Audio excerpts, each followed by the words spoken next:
আসসালামু আলাইকুম friends, welcome back to my channel. আরও একটি নতুন রেসিপি নিয়ে চলে এসেছি আপনাদের মাঝে। আশা করছি আজকের রেসিপিটি ভালো লাগবে। তো বিউলির ডালের বড়ি তৈরি করব, তার জন্য এখানে আমি নিয়েছি 500 গ্রাম মতো বিউলির ডাল, আর এটা রাত্রিবেলা। তো এখানে ডালটা আমি রাত্রে ভিজিয়ে রেখে দেবো সারা রাতের জন্য। আর ডালের সাথে আর এখানে আমি দেবো চাল কুমড়ো। তো এখানে আমি 700 গ্রাম মতো চাল কুমড়ো নিয়েছি। তো চাল কুমড়োটাকে আমি রাত্রেই গ্রেট করে রেখে দেবো। বড়ি তৈরি করতে গেলে এই চাল কুমড়োটা অবশ্যই দিতে হবে ডালের সাথে। তো 500 গ্রাম মতো ডাল নিয়েছি, আর সাথে এখানে 500 গ্রাম মতো আমি কুমড়ো নিয়েছি, চাল কুমড়ো। তো এবার আমি চাল কুমড়োটাকে খুব সুন্দরভাবে গ্রেট করে নেব। আর তার জন্য এখানে চাল কুমড়োটাকে পরিষ্কার করে নিচ্ছি। এর মধ্যে যে দানাগুলো আছে সেগুলো পরিষ্কার করে নিতে হবে। তো এখানে খুব সুন্দরভাবে দেখুন চাল কুমড়োটা পরিষ্কার করে নিয়েছি। তো এবার গ্রেট করে নিচ্ছি। তো এখনও অবধি যারা চাল কুমড়োর বড়ি তৈরি করেননি, একবার হলেও তৈরি করেন। তো এটা আমি ফার্স্ট টাইম তৈরি করেছি। তো এই বড়িটা আমরা দুজনে মিলে তৈরি করে নেব। তো এখানে দেখুন আমিও এখানে এবার একটু গ্রেট করে নিচ্ছি। দুই হাতে মিলে করলে এই কাজটি খুব তাড়াতাড়ি হবে। আর এই কাজটা আমরা রাত্রে করে নেব, রাত্রে করে নিচ্ছি। আর এই চাল কুমড়োটা রাত্রে গ্রেট করেই রাখতে হবে, না হলে কুমড়োর মধ্যে টক ভাব থাকে, সেটা কিন্তু বড়িটা যখন তৈরি করবেন খেতে ভালো লাগবে না। তো বড়ি তৈরি করার আগে এই কাজগুলো ভালোভাবে করে নিতে হবে। আর এখানে দেখুন চাল কুমড়োটা খুব সুন্দরভাবে গ্রেট করে নিয়েছি। এবার একটা ছাঁকনির সাহায্যে খুব ভালো করে ধুয়ে নিতে হবে। আর এই চাল কুমড়োর মধ্যে একটা টক টক ভাব থাকে, সেটাকে কিন্তু খুব ভালোভাবে ধুয়ে কাটিয়ে নিতে হবে। তো এই তো এখানে পানি থেকে আমি তুলে নিচ্ছি একটা ছাঁকনির মধ্যে। তো ছাঁকনির মধ্যে নিয়ে আরও 5 মিনিট মতো ধুয়ে নিতে হবে। আর যত বেশি ধোয়া হবে ততই কিন্তু কুমড়োর মধ্যে যে টক ভাবটা থাকে সেটা চলে যাবে। আর এখানে একটা সুতির কাপড়ের মধ্যে চাল কুমড়োটা যেটা ধুয়ে পরিষ্কার করে নিয়েছি সেটা এভাবে নিয়ে বেঁধে রেখে দেব সারা রাতের জন্য। এক্সট্রা যে পানিটা থাকে সেটাও কিন্তু বেরিয়ে যাবে। তো চাল কুমড়োর বড়ি তৈরি করতে গেলে এই প্রসেসগুলো কিন্তু অবশ্যই ফলো রাখতে হবে। আর এখানে দেখুন সারা রাতের জন্য ডালটা ভিজিয়ে রেখেছি, আর ডালটা খুব সুন্দরভাবে ভিজে গেছে।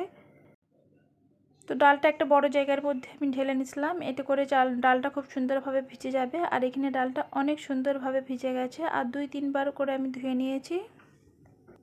তো এবার মিক্সার জারের মধ্যে দিয়ে আমি খুব সুন্দরভাবে একটা পেস্ট তৈরি করে নেব ডালের। আপনারা চাইলে এটা সিল বাটাতে করে নিতে পারেন। তো এখানে ডালটা বাটা হয়ে গেছে। আর সারা রাত রাখার পরে দেখুন চাল কুমড়োটা কতটুকু হয়ে গেছে। এটা 500-600 গ্রাম ছিল, একদম অল্পটুকু হয়ে গেছে। তো এর মধ্যে যে দলা দলা পেকে গেছে সেটা হাতে করে ভালো করে ছাড়িয়ে নেওয়া হচ্ছে। তো এই বড়িটা আমি একা বানাইনি, দুজনে মিলে আমরা করেছি। আর এই বড়িটা প্রথমবার তৈরি করেছি, এর আগে কখনোই কিন্তু আমি বড়ি তৈরি করিনি। তো স্বাদ মতো লবণ দিয়ে আর চাল কুমড়োটা ভালো করে মিশিয়ে খুব সুন্দরভাবে মিশিয়ে নিতে হবে। আর এখানে দেখুন মিশানো শুরু করে দিয়েছি। আর এটা একটা জায়গার মধ্যে অনেকটা ডাল বাটা হয়ে আছে, তো তার জন্য দুটো ভাগে ভাগ করে নেব, তাহলে খুব তাড়াতাড়ি কিন্তু ফাটানো হয়ে যাবে। আর সবথেকে ডালটা যত বেশি মাখা হবে ততই কিন্তু বড়িগুলো সুন্দর হবে। আপনারা ভাবছেন যে অল্প মেখে যখন বড়ি তৈরি করবেন সেই বড়িগুলো কিন্তু খেতে ভালো হবে না। আর রান্না যখন করবেন তখনও দেখবেন সিদ্ধ হবে না এবং শক্ত হয়ে যাবে। তো এই কাজটি খুব জরুরি, খুব ভালো করে করতে হবে। তো আমরা এইভাবে অনেকটা সময় নিয়ে ফেটে নিয়েছি। তো এইভাবে মাখতে মাখতে ডালটা দেখবেন একদম হালকা হয়ে যাবে, একদম ফর্মি মতো হয়ে যাচ্ছে, তখন বুঝতে হবে যে ডালটা হয়ে আসছে। তো এটা আমি খানিকক্ষণ করেছি, করার পরে একটু দেখছি, দিয়ে পানির মধ্যে দিয়ে দেখছি কিন্তু ভেসে যাচ্ছে। এখনও কিন্তু এটা ফাটাতে হবে, তবেই কিন্তু ডালগুলো আরও সুন্দর হবে বড়িগুলো। তো এটা ভেসে ওঠার পরেও আমরা এখনও কিছুটা সময় নিয়ে ফেটিয়ে নিয়েছি। আর ডাল বাটার এই কালারটাও দেখবেন চেঞ্জ হয়ে যাবে, আর অনেক সুন্দর একটা ফর্মই হয়ে যাচ্ছে ডাল বাটাটা। তো আপনারা চাইলে বড়ির সাথে এখানে কোনো কিছু ফ্লেভার অ্যাড করতে পারেন, কালো জিরা দিতে পারেন এবং অল্প পরিমাণে খাবার সোডাও দিতে পারেন। খাবার সোডা দিলে কিন্তু খুব সুন্দর ফুলবে। আর এইভাবে যদি ডালটাকে ফেটে নেওয়া হয় তাহলে খাবার সোডা ছাড়াই কিন্তু ডালের বড়িটা আমি তৈরি করে নিচ্ছি। আপনারা চাইলে 1 চিমটা খাবার সোডা দিতে পারেন। তবে সোডা দেওয়া বড়ি থাকলে বড়ি তৈরি করলে রান্নার সময় দেখবেন দ্রুত গলে যাচ্ছে। আর এইভাবে তৈরি করে দেখবেন যেরকম বড়িগুলো থাকবে ঠিক তেমনিই থাকবে, সিদ্ধ হয়ে যাবে তবুও কিন্তু ভেঙে যাবে না। আর এখানে আমরা বড়ি তৈরি করে নিচ্ছি। একটা সুতির ওড়না বা সুতির পরিষ্কার যে কোনো কাপড়ের মধ্যে এভাবে তৈরি করে নিতে পারবেন। তো একটা চিকচিকিতে ভরে আমি দিচ্ছি আর হাতে করেও দিয়ে তৈরি করছি, 2 রকমভাবেই করছি। আপনাদের যেটা সুবিধা হবে সেইভাবেই তৈরি করে নেবেন। তো এতক্ষণ আমার সাথে আছেন, লাইক করেননি প্লিজ একটা লাইক করে দিন। আর নতুন বন্ধু হয়ে থাকলে চ্যানেলটিকে সাবস্ক্রাইব করেননি প্লিজ সাবস্ক্রাইব। আর ভালো লাগলে একটি লাইক করে দেবেন। তো প্রথমবার বড়ি তৈরি করার অভিজ্ঞতা, আর মাশাআল্লাহ বড়িটা অনেক সুন্দর হয়েছিল। রান্না করে খাওয়ার পরেই আমি ভিডিওটি দিচ্ছি। তো এইভাবে আমরা বড়িগুলো সব দিয়ে নিচ্ছি।